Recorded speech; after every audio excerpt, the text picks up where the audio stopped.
Aí vamos lá, antes da gente entrar pra valer na matéria, eu vou falar algumas coisas, vou falar um monte de nomes. Não fiquem impressionados, porque lá no último vídeo eu vou dizer quais os nomes é importante a gente saber do livro de Juízes. Beleza?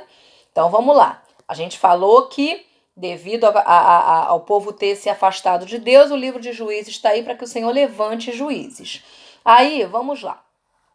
Primeiro a gente vai começar com o povo pecando. Aí o povo peca e Deus vai e deixa se ira e permite que o rei da Mesopotâmia domine sobre o povo de Israel. E ali ele é oprimido, ele sofre. E aí toda vez que o povo sofre, igual a gente quando é provado pelo Senhor, a gente corre, né? Quando Deus permite que alguma coisa ruim aconteça, ou que algumas coisas não deem tão certo na vida da gente, é porque ele quer o quê? É como se ele nos encostasse na parede para que buscássemos a face dele. E é o que aconteceu com o povo. Ele se viu, né, acuado, de maneira que ele começou a clamar a Deus para que socorresse. Aí Deus vai enviar o primeiro juiz, que é chamado Otiniel. Otiniel, O-T-N-I-E-L. Ele vai reinar 40 anos. Aí o povo vai pecar de novo. Aí Deus vai enviar um juiz que vai os oprimir, se chama Eglon. E ele vai reinar 18 anos. E esse juiz vai ser mau, né? Vai oprimir o povo. É tipo assim, o Otiniel é bom, né? O povo clamou, Otiniel veio bom, veio um juiz bom.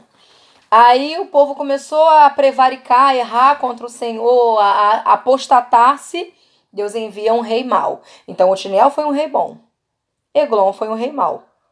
Por quê? Aí o povo vai fazer o quê? Quando a coisa estreita, vai buscar a Deus. Aí Deus vai mandar Eude. Eude foi um rei bom.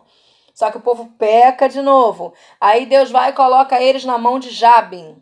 Aí vamos falar de uma história bem conhecida. Lembra? De Débora, Baraque, Cícera. Tem até um hino que fala sobre isso, né? Então vamos lá. Qual foi a história? Jabim, ele reinou sobre o povo de Israel. Cícera era chefe do exército dele, de Jabim. E aí o que acontece? Deus fala com Débora. Quem era Débora? Era uma mulher que julgava Israel na época, que cuidava das questões diversas, de problemas no casamento, questões sociopolíticas, tudo que envolvia o povo de Israel. Ela ficava embaixo de uma palmeira e julgando o povo, atendendo o povo, né? Aquela mulher que exercia sabedoria diante do povo. E aí, Deus toca em Débora e fala assim: olha, eu vou dar Jabim nas mãos de Baraque. Diz para ele que ele vai guerrear. Só que não era uma coisa fácil. A palavra de Deus diz que ele tinha um exército com 900 carros de ferro. Então Baraque temeu e falou: só se tu for comigo, se tu for comigo eu vou. Aí ela falou: beleza, mas assim, a honra não vai ser dada a ti, vai ser dada a mim, né, como mulher. E aí, resumindo, eles sobem ao monte chamado Monte Tabor ou Tabó, né? E daí a gente começa a aprender um pouco mais sobre os montes para a gente ter conhecimento, né? Vamos falar sobre mais um monte. Lembra quantos montes a gente falou? O Monte Moriá, quando Abraão leva Isaac para ser sacrificado. O Monte Sinai, que era o monte que Deus falava com Moisés. Monte Ebal, que é o monte das maldições, Monte Gerezim, que é o monte das bênçãos, Monte Nebo, que é onde Moisés morre, e agora a gente vai falar sobre mais um monte, que é o Tabor.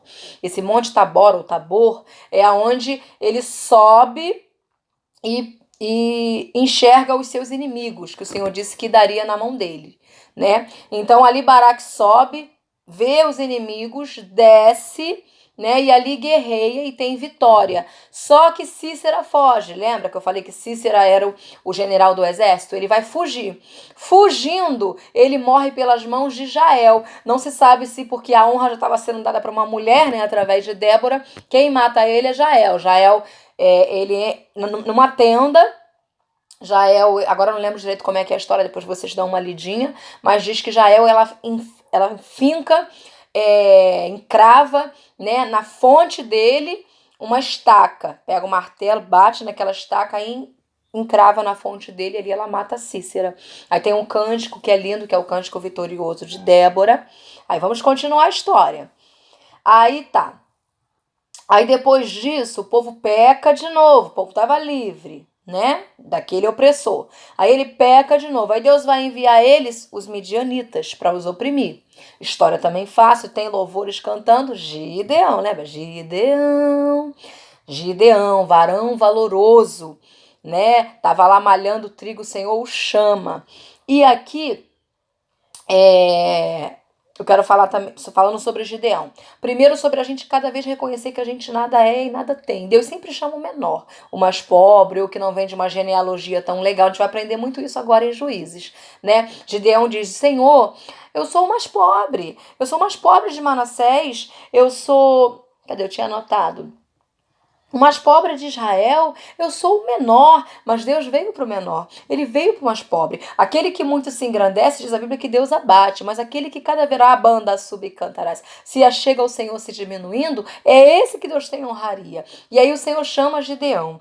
E diz a palavra, eu achei bem interessante, que Gideão, ele vai pedir um sinal, 2 sinais. A gente já conhece a passagem como é que é o sinal. Mas antes dele pedir um sinal, diz o versículo 34 do capítulo 6, depois confere aí em Juízes. Juízes 6:34. Vai dizer que o Espírito do Senhor revestiu Gideão. Então, primeiro houve um revestimento sobre a vida de Gideão, para depois ele pedir um sinal, e ele aí Deus dá o sinal, a confirmação de que era com ele, dá a estratégia e separar quem tinha que andar com ele para ter aquela vitória. Rabanda subcantarás. Então aqui a gente também já está aprendendo com o Senhor, né? A primeiro a gente buscar revestimento. Às vezes a gente pede algo a Deus, tem batalhas travadas que a gente não sabe como agir, às vezes age com o nosso punho, com o nosso braço, com as nossas atitudes, a gente fala demais ou age de uma maneira errônea, porque não consulta primeiro ao Senhor, não busca primeiro a Deus. E Gideão aqui, primeiro ele foi revestido pelo Senhor. E a palavra de Deus fala que primeiro a gente tem que ser revestido de toda a armadura de Deus, para depois lutar, né, contra principados, contra potestades, contra os dias maus. Então aqui a gente já começa a aprender. Será que nós temos primeiro pedido a Deus esse revestimento? Quando eu penso em revestimento, eu penso em santificação. Eu penso num jovem que busca Deus, que o adora, que tem propósitos com Deus, que jejua, que ora, que lê a palavra, que tem uma intimidade com o Senhor, para a banda cantarás, para que depois o Senhor ele possa fazer que as conquistas cheguem até a vida dele, né? E aí Gideão ele pede 2 provas. Aí eu vou falar um pouquinho sobre essas provas no próximo vídeo para não ficar muito grande.